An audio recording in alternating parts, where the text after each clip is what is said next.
Vishnu Ati Prade Devi Satyavachai Namo Namaha.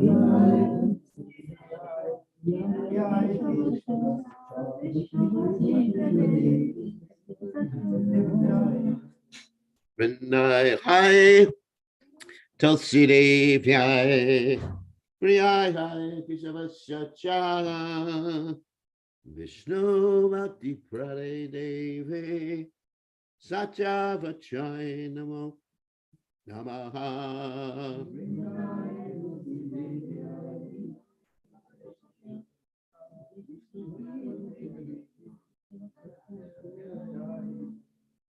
Jai Tulsi Maharani ki Jai.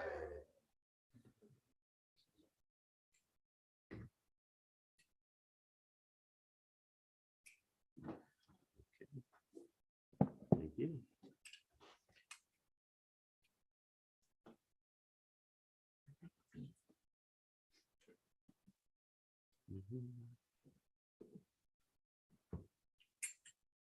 All right.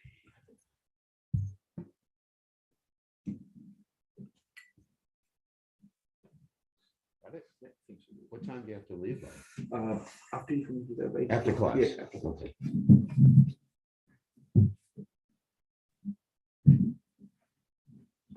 Okay. I got it. That's all right. Jayo Radha Madhava Kunya Vihari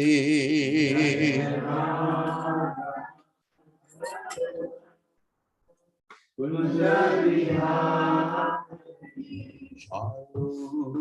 Radha Madhava Kunya Vihari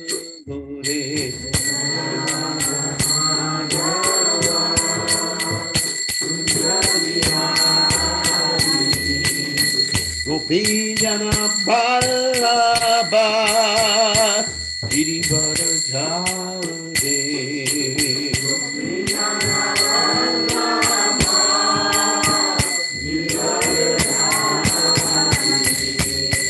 Gopi Jana Ballabha Girivara Dhari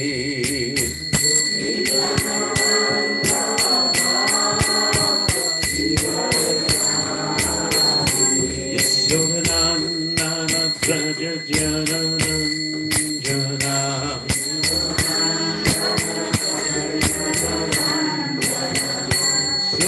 Sodanandana Praja Jananandana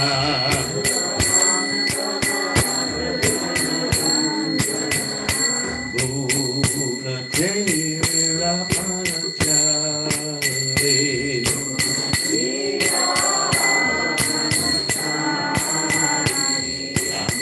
Tera Panachari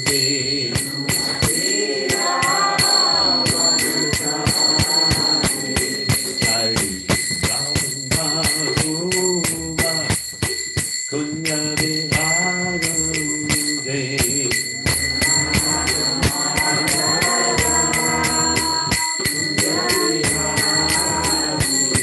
Jai Radha Madhava Kunya Vihari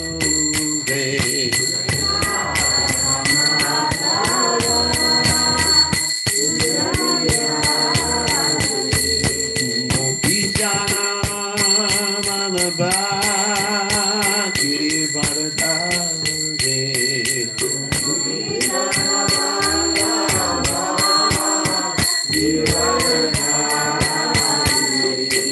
Gopi Jana Malabha Girivara Dhari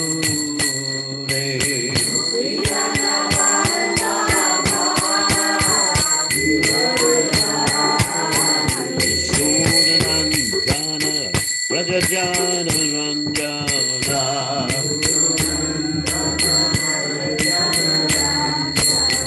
Sodanandana Prajajanarandana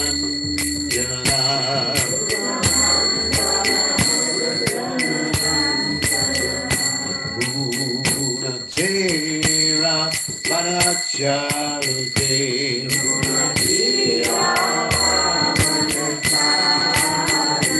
Yamuna Tera Vanacharute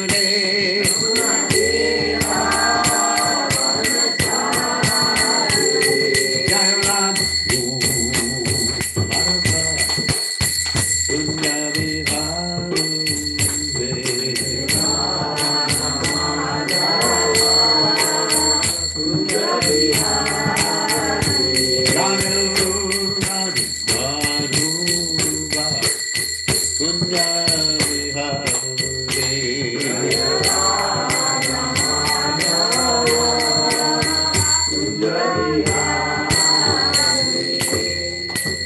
Jai Om Vishnupad Paramahansa Paravidagacharya also Teta Sitashi Shimad, His Divine Grace Abhaya Charanada Bhaktivedanta Goswami Srila Prabhupada Ki Jai ISKCON Founder Acharya Srila Prabhupada Ki Jai Anantakoti Vaishnav Vrinda Ki Jai Namacharya Srila Huidas Thakur Ki Jai Prem Se Gaho Shri Krishna Chaitanya Prabhu Nityananda Shidwe Gadadha Shivasti Gaur Bhakta Vrinda Ki Jai Shri Shri Radhakrishna Gopikanath Sayam Kunda Radhakunda Giri Govardhan Ki Jai Vrindavanam Ki Jai Maturadam Ki Jai Jagannath Swami Ki Jai Yamunamai Ki Jai Shrimati Lasi Devi Ki Jai Samaveda Bhakta Vrinda Ki Jai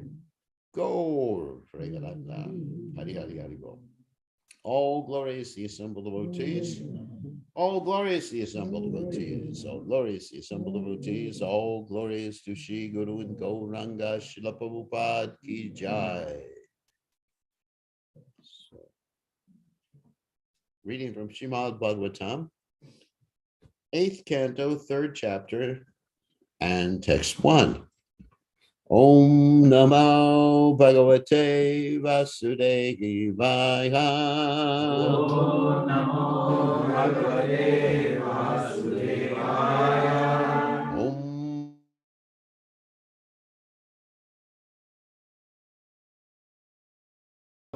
Namo Bhagavate Vasudevaya. Om Namo Bhagavate Vasudevaya. Om Namo Bhagavate Vasudevaya.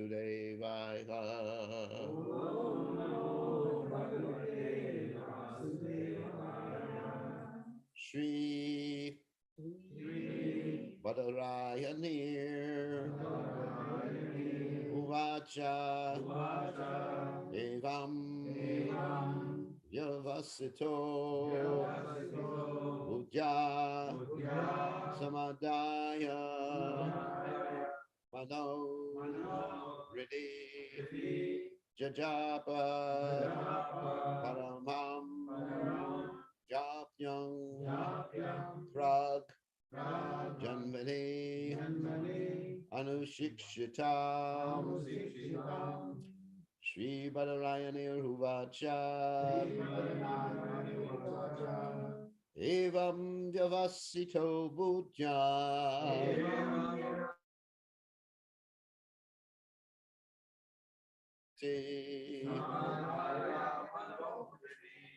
Japa Parampang Japyam Ragjanman Anushikshita Shri Badarayani Ruvacha Evam Vyavasito Buddha Samadhaya Manovriti Japa Paramham Japyam Ragjanman Anukshikshita Shri Badarayani Ruvacha Evam Vyavasito Buddha Samadhaya Manovriti Japapanam hang japyam. Ragjanmananu shikshita. Okay. Shri Badrayanyar Uvacha. Shri Badrayanyar Uvacha. Evam Vyavasito Buddha. Evam Vyavasito Buddha. Samadhaya Manohidi. Samadhaya Japa Paramam Japyam. Japa Paramam Japyam. Rajanmanya Anushikshitam. Rajanmanya Anushikshitam. Shri Badarayani Vacha. Shri Badarayani Vacha. Evam Vyavasito Buddha. Evam Vyavasito Buddha. Samadhaya Manohridi. Samadhaya Japa Paramam Japyam. Japa Paramam Japyam. Rajanmani Anusikshitam. Rajanmani Anusikshitam. Shri Badarayani Vacha. Shri Badarayani Vacha. Evam Vyavasito Buddhya. Evam Vyavasito Buddhya. Samadhaya Manohridi. Samadhaya Japa Paramam Japyam. Japa Paramam Japyam. Rajya Janmani Anushikhitam. Rajanmani Anushikhitam. Shri Badrayani Uvacha. Shri Badrayani Uvacha. Evam Vyavasito Buddhya. Evam Vyavasito Buddhya. Samadhaya Manohridi. Samadhaya Manohridi. Jajapa Paramam Japyam. Jajapa Paramam Japyam. Prajanmanu Shikshitam. Prajanmanu Shikshitam. Ladies. Shri Bhadrayani Uvacha. Shri Badrayani Vacha. Evam Vyavasito Buddhya. Evam Vyavasito Buddhya. Samadhaya Manohridi. Samadhaya Manohridi. Jajapa Paramam Japyam. Jajapa Paramam Japyam. Rajanmani Anushikshita. Rajanmani Anushikhitam. Shri Bhadya Uvacha. Shri Badrayani Vacha. Evam Vyavasito Buddhya. Evam Vyavasito Buddhya. Samadhaya Manohridi. Samadhaya Manohridi. Jajapa Pranam Japyam. Jajapa Paramam Japyam. Pragjanme Anustistikam. Rajanmani Anushikhitam. Okay. Shri Badarayani Uvacha. Shri Badrayani Vacha. Shri Shukadeva Goswami said, Shri Shukadeva Goswami said, Evam, thus, thus, Vyavasitaha, Vyavasitaha, fixed, fixed, Puja, Buddha, by intelligence, by intelligence, Samadhaya, Samadhaya, for concentration, for concentration, Manaha, Manaha, the mind, the mind, Riddhi, Riddhi, in consciousness or in the heart, in consciousness or in the heart, Jajapa, Japa, he chanted, he chanted, Paramam, Paramam, a supreme, a supreme, Japya mantra, Japya mantra, he had learned from great devotees. He had learned from great devotees. Prakjanmane, Rajanmani, in his previous birth. In his previous birth. Anukshikshitam, Anushikshita. practiced. Practice. So translation. Sri Shukadeva Goswami continued thereafter, the king of the elephants, Gajendra, fixed his mind and his heart with perfect intelligence and chanted a mantra which he had learned in his previous birth as Indradunya, and which he remembered by the grace of Krishna. So purport by His Divine Grace A.C. Bhaktivedanta Swami, Srila Prabhupada Ki Jai. Just make sure the sound levels are all right here. Yeah, we got to set it higher.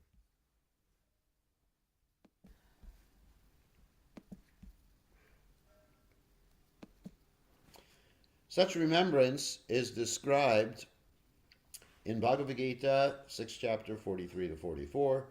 Tatra tam buddhiyam yogam labate porvadehikam yatate ta chatato bhuya samsara kurunandana purva vyasena tenaiva riyate yosho pikasa.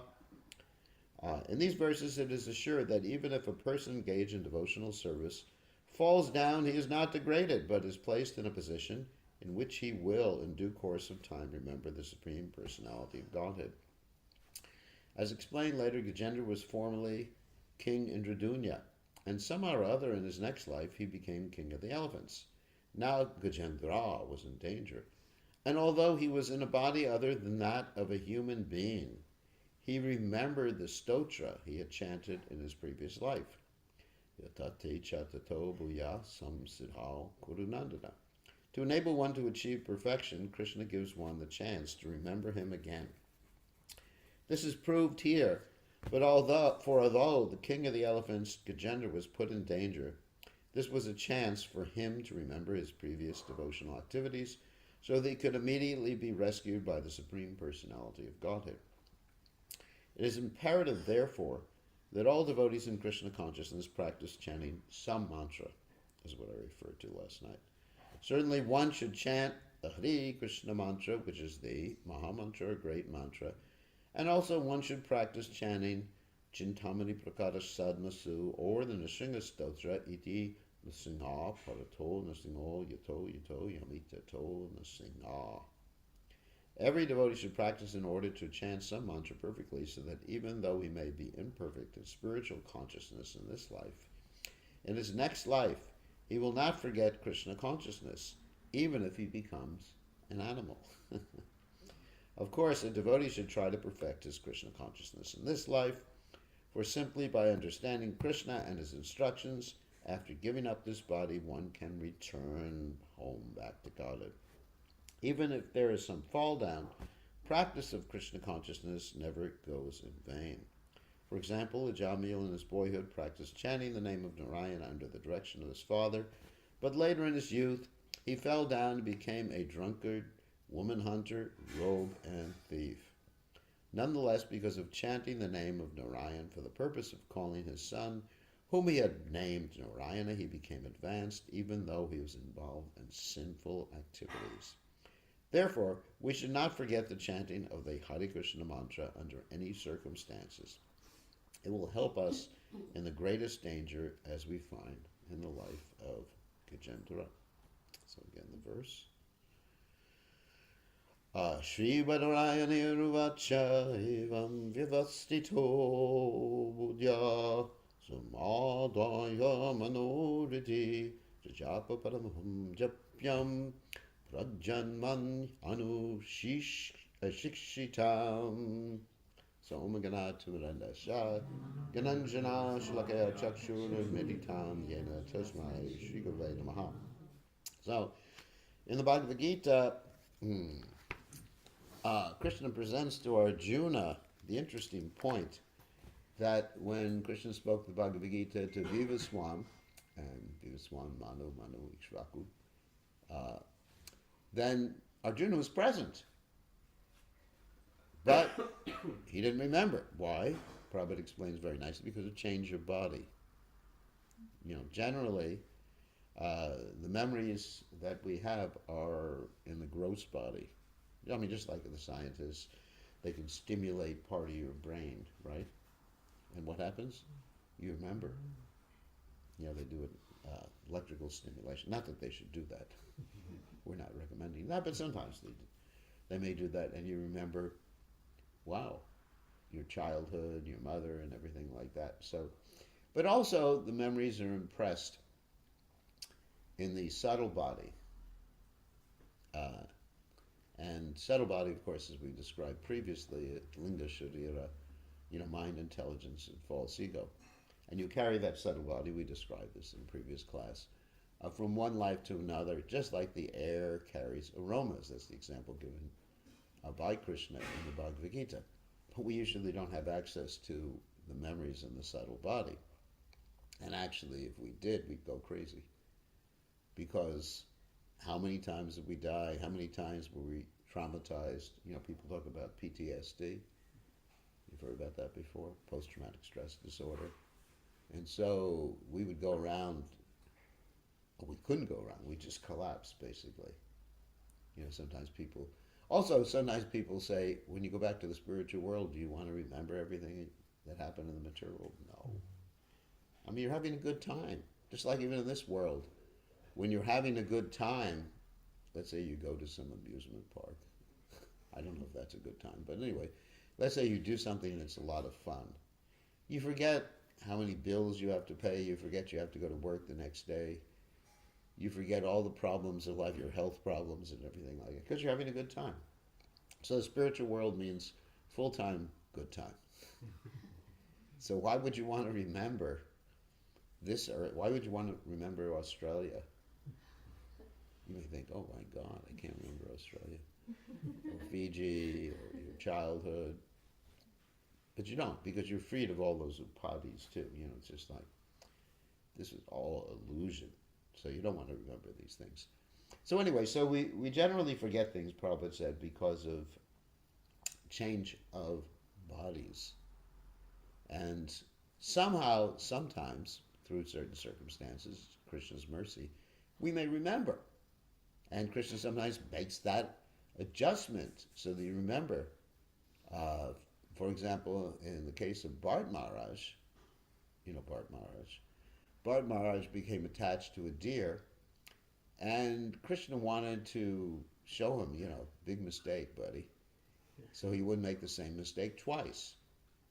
And so in his next life, he took birth as a deer, and he remembered everything completely from his past life, and he couldn't chant, obviously. Deers don't have like the vocal cords that we have, and the same sort of apparati in the mouth that we have. But he associated with the sages and didn't associate with any other deer. So he was just hanging around. The sages are wondering, why is this deer always there? And sometimes we see, I've seen many times, like there's a dog, especially, not all dogs, but especially when, and cats and everything like that. Cats and raccoons and cockroaches, I don't know. So sometimes you see that there's an animal just hangs around. I've seen many times that there's an animal, like usually a dog or a cat, who just like looks in the window of the temple. Especially if you have a rural temple, you do that. You can't, obviously in the North Sydney temple, you don't have that sort of facility for animals. You wouldn't want that. But, I've been in many rural temples, and the animals, they just come up and they just watch in the window. They know they can't come in. And they just watch and watch the RT and everything like that. So, obviously, some devotee in their last life who is basically attracted, they may not remember exactly how they became attracted, but somehow or other, they're attracted. So, in the case of King Indradunya, it was a very interesting story. That King Indradunya, he didn't actually make any mistakes. He was absorbed in Krishna consciousness, on a very high level of Krishna consciousness in his previous life. But, accidentally, a sage was offended, Agastya Muni. He was meditating. This is actually similar to Samaka Rishi. Samaka Rishi is meditating and absorbed. Parikshit Maharaj comes in, gets upset, puts a snake garland on his neck. So, similar thing happened when Agastya Muni came in and Indradunya was meditating, completely absorbed in Brahman. And then what happened is that he did not give Agastya Muni any sort of reception, which is an offense. Because we all know, especially the sages, what is that, Atiti Narayan, with anybody. Someone comes to your house uninvited, you don't slam the door on their face and say, get out. You at least give them some prasadam of some water or something like that. That's the culture. But if a sage comes, you bathe his feet, you give him a reception. There's a whole etiquette. In the Western world, they don't know about this etiquette. It's just like, just walk in. Hey, hi, buddy. You can. The food's in the fridge, and here's the microwave. Isn't it? Not here. I mean, it's never happened to me here, but isn't it? That's a Western culture. It's not. I mean, you're hanging out a lot with Fiji Indians and things like that. But as far as the Western culture is concerned, if someone comes uninvited, get away like that. So, anyway, so this sage, Agastya Muni, was actually a very powerful sage. It's described he drank the ocean up one particular time. And, people ask how that happened. Well, it's mystic powers, Mystic powers. He didn't have a body like we, if we drink a little bit of salt water, we die. It just destroys them. All the cells, like the body split. Because of this osmosis principle, isn't it? All the cells, boom, you're gone, dead in a few minutes. So, but with mystic powers, he can do amazing things. So Agastya Muni got really angry and he cursed him and said, you're acting like dull as an elephant. And therefore, become an elephant, a dull elephant. People think elephants are so intelligent. What do they say? Elephants never forget. I mean, maybe they forget if you've done something to them, or they don't forget if you've done something to them. But anyway, so he becomes an elephant. I mean, no, really didn't make a mistake. But that shows how serious it is when offending Vaishnavas, isn't it? There's that whole story of was it Rupa Sanatana Goswami, and some devotee came up to them while they were deep in meditation, and they were laughing, and the devotee thought they were laughing at them. You understand? Because the devotee, looked a little funny. Because you shouldn't consider a devotee or criticize a devotee according to the state of their body. If they're crippled or something like that, it's not, or their past activities or present reactions. That's a present reaction. That's prarabdha karma, basically. So you never criticize a devotee because of that. Whoops. Time. So anyway, so what happened is that in the Rupa Sanatana Goswami, his meditation broke because some devotee had gotten upset. Wow. It's really important to be attentive when dealing with Vaishnavas.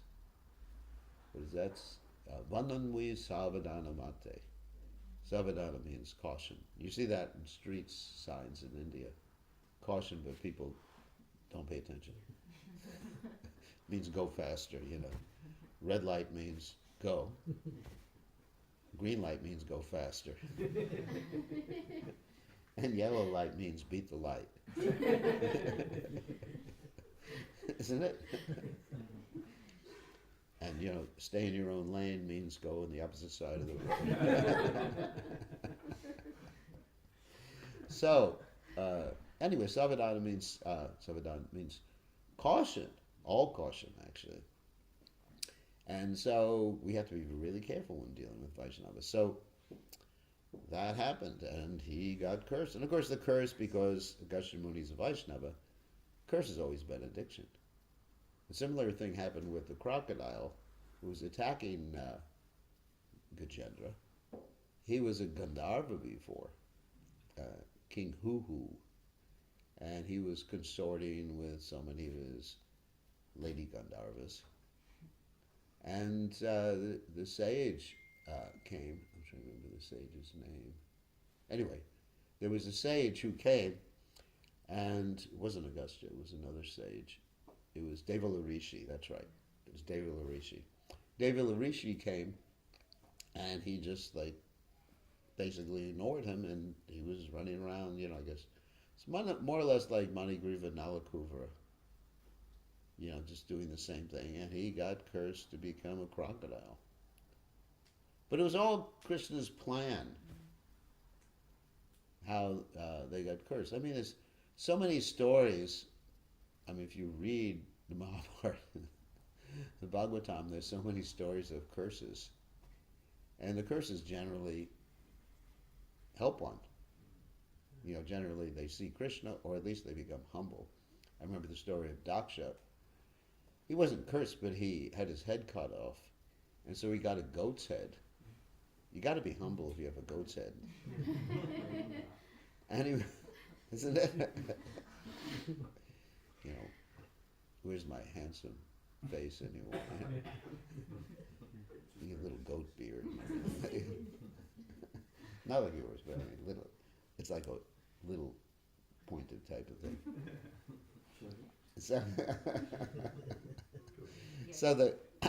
Anyway, so it made him humble, and therefore he was able to appreciate and apologize, compensate for his mistakes. So Krishna arranges all that. It's very interesting. So anyway, that's the background of Indradunya, and then Prabhupada generalizes this in his purport by speaking about Arjuna's question in the Bhagavad Gita, that Arjuna says, if someone doesn't make it in this life, does he have no situation in any sphere? He didn't make it. He lost his material enjoyment. Sometimes people think like that. They join Krishna consciousness. I spend my whole time serving Krishna, my whole life serving Krishna, and I gave up all the things I could have enjoyed. Of course, if you think about it, what could you have enjoyed in this life? Actually, nothing. In this material world, it's all just anxiety. You got to pay to play, as they say. You really pay, isn't it? You enjoy, you acquire things, but you got to work all the time to pay for the thing. And then you're thinking, in many cases you think you're living in a beautiful big house, but actually most of the time you're in the house, you're sleeping or eating. and other times, and then, or cleaning, yeah, cleaning, and then other times, I mean, you actually spend most of your productive life at work, and of course, if your work is Krishna conscious, like if you're able to introduce people to Krishna conscious, so if you think like that, and then you get a few weeks off a year or something like that. So those devotees often think, I gave my whole life, I could have done all these things, for example, sannyasi, I gave my whole life. What would my life would have been? And now, someone can think I gave my whole life, and I'm still not Krishna conscious.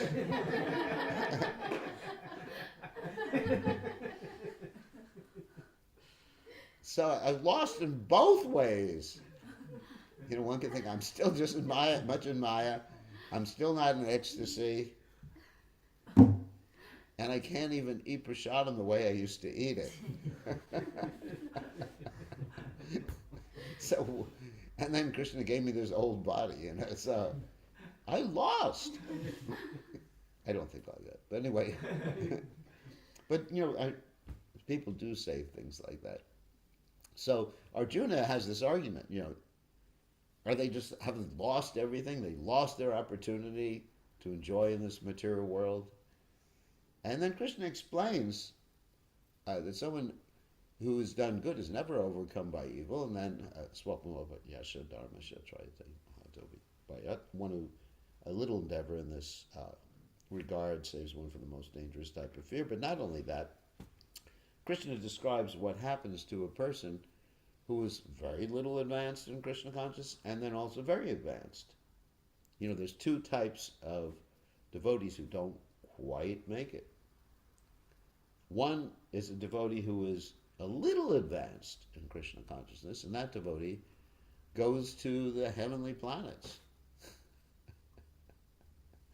And then he enjoys there for some time.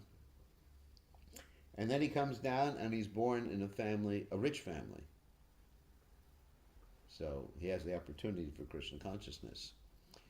And so, of course, there is no guarantee he will take up Krishna consciousness in his next life. Prabhupada said that one time. He said a devotee who passed away due to some Maya circumstance, bad circumstance. And Prabhupada said he'll get another opportunity to take up Krishna consciousness, but who's to say he will take up Krishna consciousness? That's still his choice.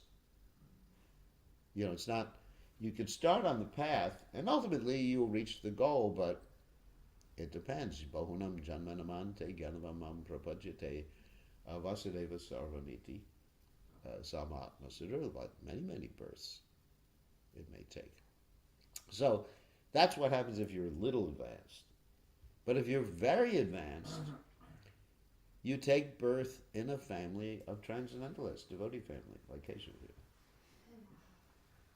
He must have been very advanced in his last life. Of course, we were speaking about this before. The parents should not have the expectation that they've given birth to a little Prahlad Maharaj.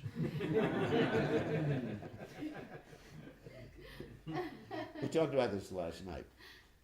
They have this. Many parents have this unrealistic expectation, and they think, the child's going to come out of the womb with japa bags or something.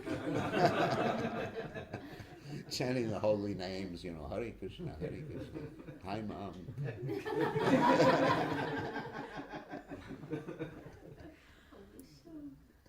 It would be nice. And then they become shocked the first time the child's attracted to something that's not Krishna conscious. How is it? My little boy has fallen down.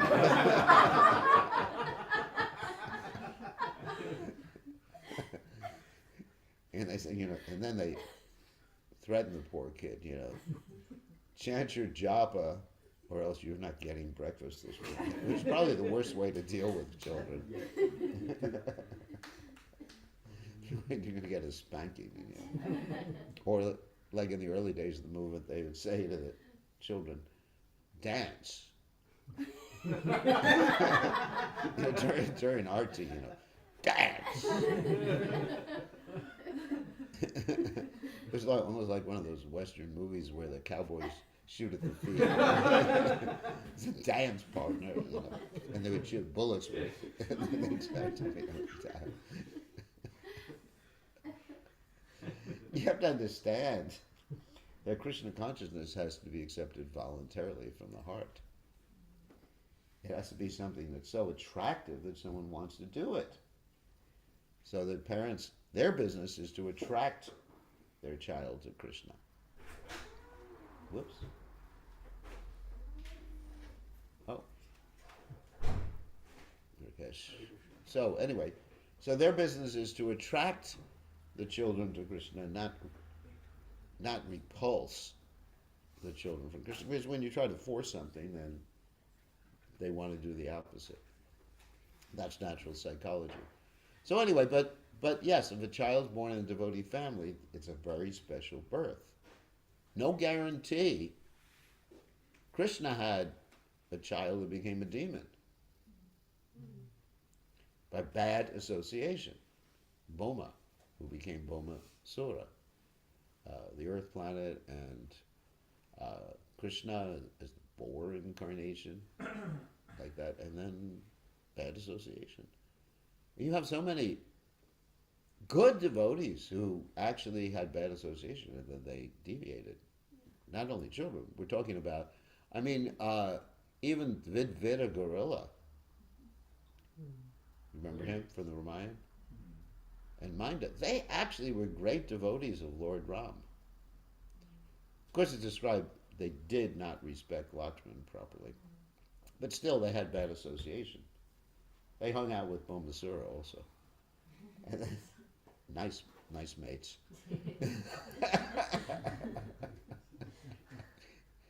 Who's your mate? Bombasura.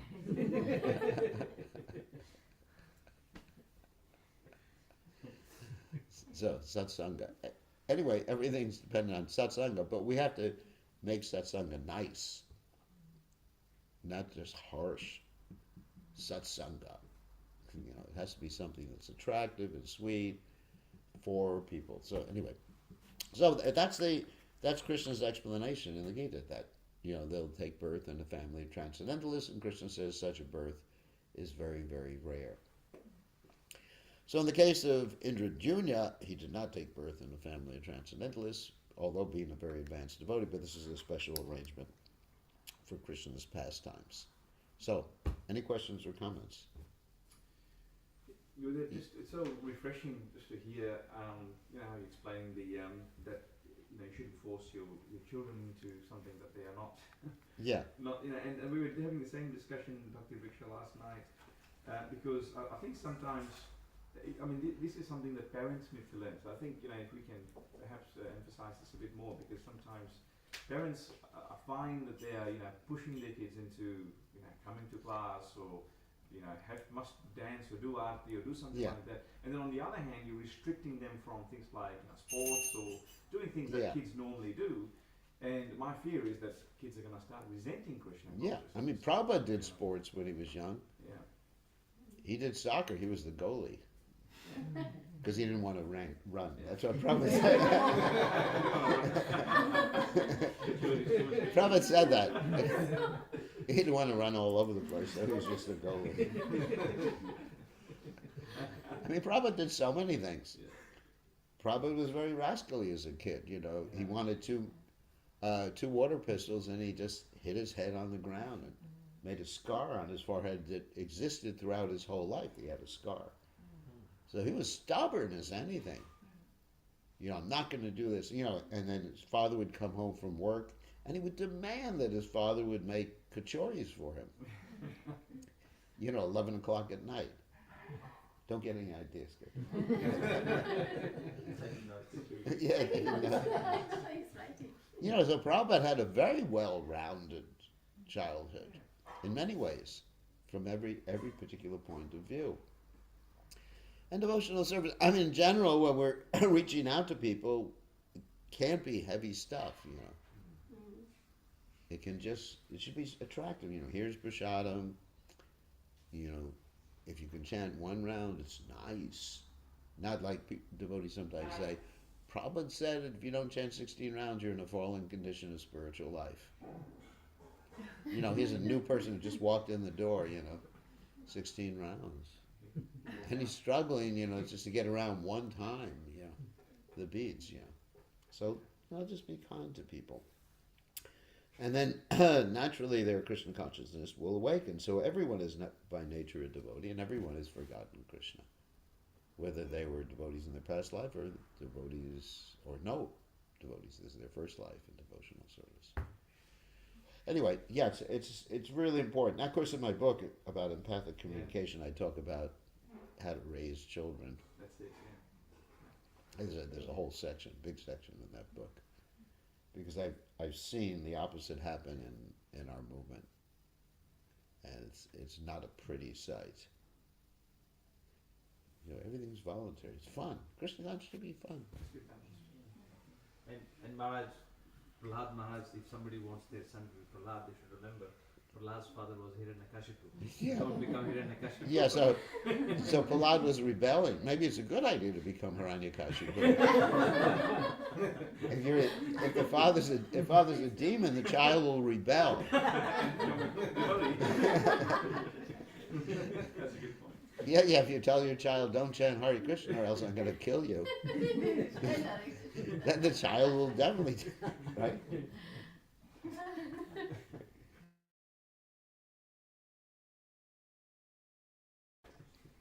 So parents should not become demons. So maybe the parents should all be demons, so they can raise Krishna conscious children. Okay. try that in my next class. Don't think I want to go through the things Prahlad had to go through. No, That's just. that's a little different. No, you don't want to go through those things. But we have so many circumstances where parents were demonic. I mean, there's in Fiji. Okay, let me give you an example. In Fiji, there was one man. That should remain unnamed. Yeah. Anyway, we tell the story in front of him also. Okay. But there was one man. You know, he of course he had a wife and 2 daughters, and he lived right next to the temple, and he was so, let's say, much opposed to Krishna consciousness that he would sometimes kill a goat and hang it right there, right next to the temple. You know who I'm talking about? Yeah, I know. Yeah. And he would prohibit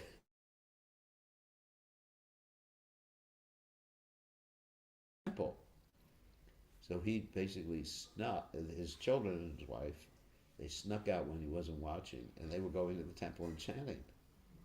And they all became good devotees. And then later on, because he was thinking of Krishna in a negative way, but he was thinking of Krishna, he became purified, and now he's a good devotee.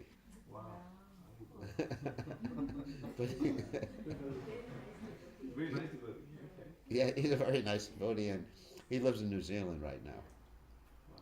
with his family, who are all devotees. Both daughters are initiated, wife is initiated, he's initiated, Wow. his other son is initiated. I mean, they're all Vaishnavas at this particular point. And they serve the Vaishnavas, and the work he does, he works with Vaishnavas. So, you know, it's a success story. Also in Lotaka many years ago, there was, I can mention his name, Nityananda, who was the temple president in Dallas. He was living near the temple, and he was very opposed. I think he even took he took the movement to court. Yeah. All right. Yeah, that's quite opposed. Yeah. And then eventually, he became a good devotee, and now he's the temple president, one of the biggest temples in the United States. So, I mean, somehow or other, one should think of Krishna. So, but I'm not advocating the parents should be like that. But there's a certain fun in rebelling against the parents. I mean, I remember I had so much fun doing things my parents didn't want. Really, I mean, just, or not just parents, but any sort of surrogate like teachers. Yeah, I was going to say that actually. Yeah. And, you know, I just really wanted to give them a hard time. And that was the most fun I had as a child.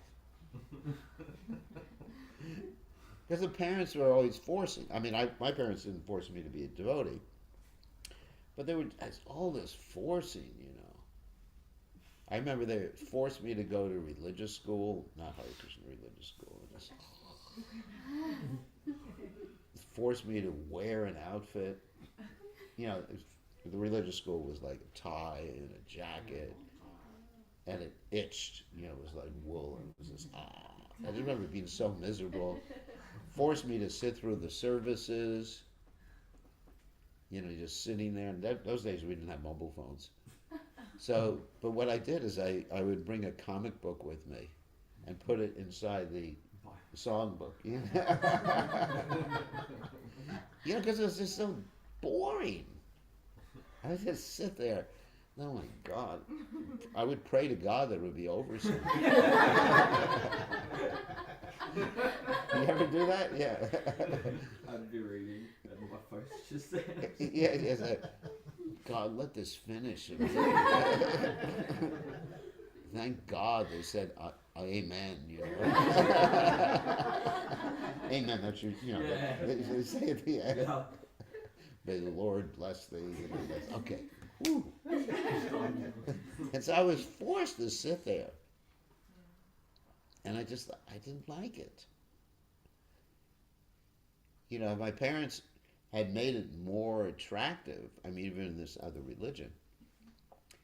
Like, you know, telling me stories, but, you know, letting me just do whatever I wanted to do. Then, but rituals really turn off children. You know, repetitive things. You have to be aware of that. Yeah. Things that are just very repetitive, they don't understand why they're doing. And the children are not ready for those sorts of things. And then also, is that a controversial thing? Just learning a lot of verses by heart. And the parents like that. You know, they say, oh, my little Krishna Das knows the first verse in the Bhagavad Gita. Dharmic Shatra, Kuri Shatra. Isn't he cute? But it's more... You ever see that? Yeah, I think Oh, so. always. But it's for the parents' pleasure. The kid's not having pleasure. Isn't it true? The kid is just like a little doll that's being manipulated by the parents. So they're thinking, he's so cute. I remember my parents that they would, put me in the school play or something like that. And I hated it.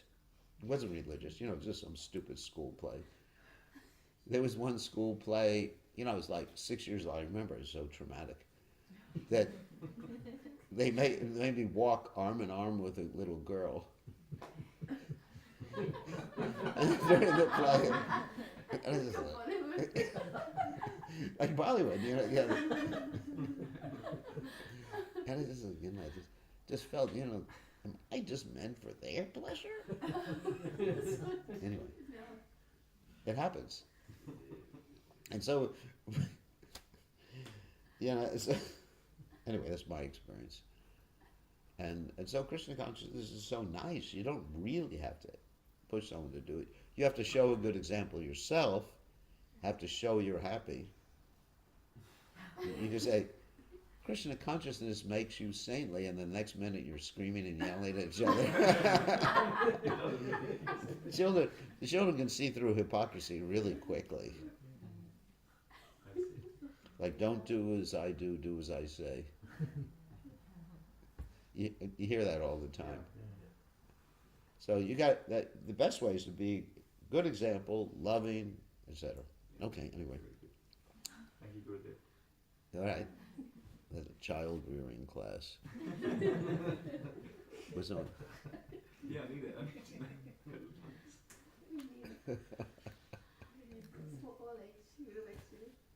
Yeah, I mean, let them have fun. Like with little Chris, let him enjoy himself.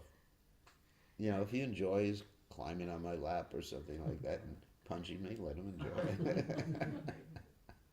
It's so true, because we are also doing similar things like, having classes on Sundays, getting kids to go there and Yeah, learn, recite. It's a bit like your experience you described. yeah, In the other religion, Yeah. they might be feeling the same thing. It's, so we need to be very conscious of that. you need to get some feedback from the kids. Yeah. How do you feel about this? Be honest with me and be open enough to hear their feedback.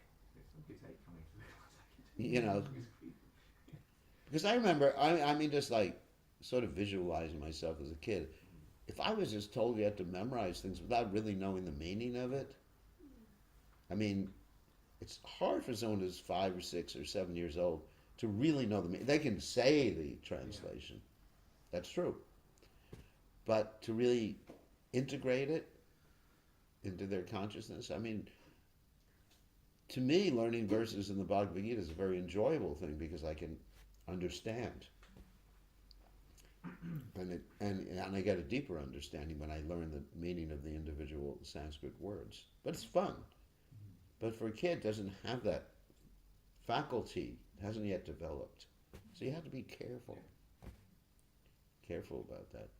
Unless someone's exceptional, like Bhakti Siddhanta Saraswati Thakur, who like at 6 or 7 had the whole Bhagavad Gita memorized. But parents have that expectation of their kids. My little Bhakti Siddhanta Saraswati.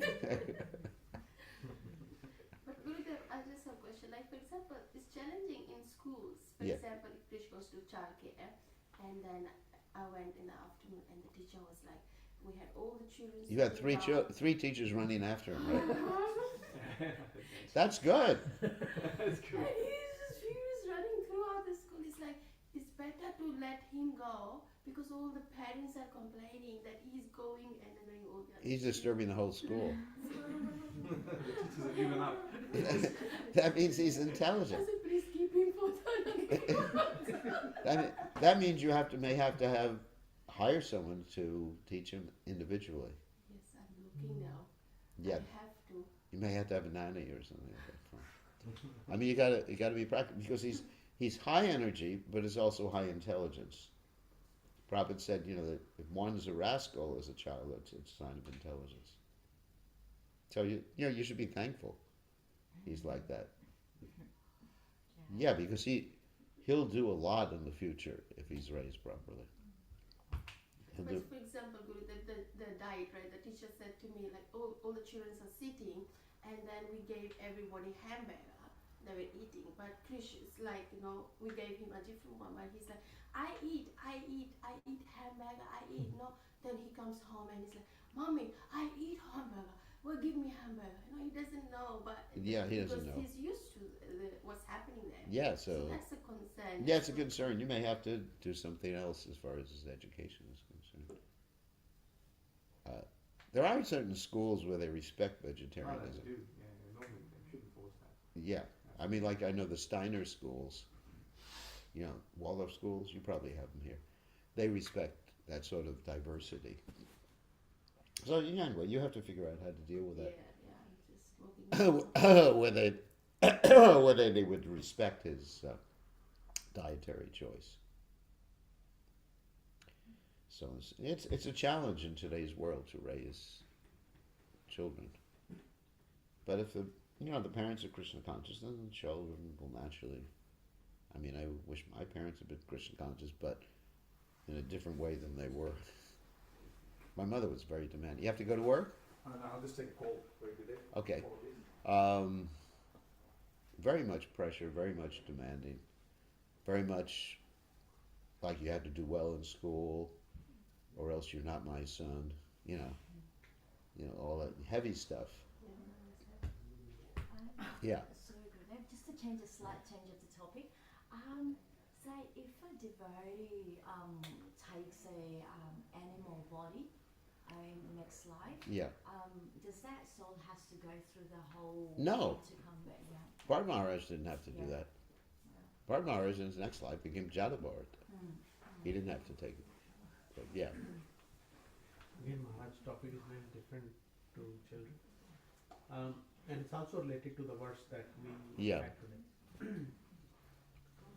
My understanding was like to have the practical application of what we are learning, and what we learn is the root of my understanding is the root of that is we need to clean our heart, Yeah. and in effect it is to say, other day you explained chitta, Yeah. and nothing can be unclean. Things are only unclean, or anything is only unclean if it's not with Krishna in some form. Right. So But at least clean it to the mode of goodness. I mean, even materially cleanliness, what I was trying to find out, okay, how could I identify what is in my mind to then start working on what to clean, but then I could not find the mind. It's not a physical, like it's not something. It'll come up by itself. You don't have to worry about it. Like Prabhupada said, when you make ghee, the impurities rise to the surface. So don't try to search for it. They'll come up. See, when you close your eyes Yeah. and you think, then your thoughts are coming from your brain. It's not coming from your mind or your heart. Same goes, then the other dimension I thought was the dreams. Is it what is in my heart? Then that was also ruled out, that is not my heart. Yeah. And So- today's verse added to the complexion, which says as he fixed his mind in his heart. Now I have another thing to deal with, and that is mind. So The heart is the soul. heart is soul. Yeah, the heart is soul, because the soul is in the heart, not the mind.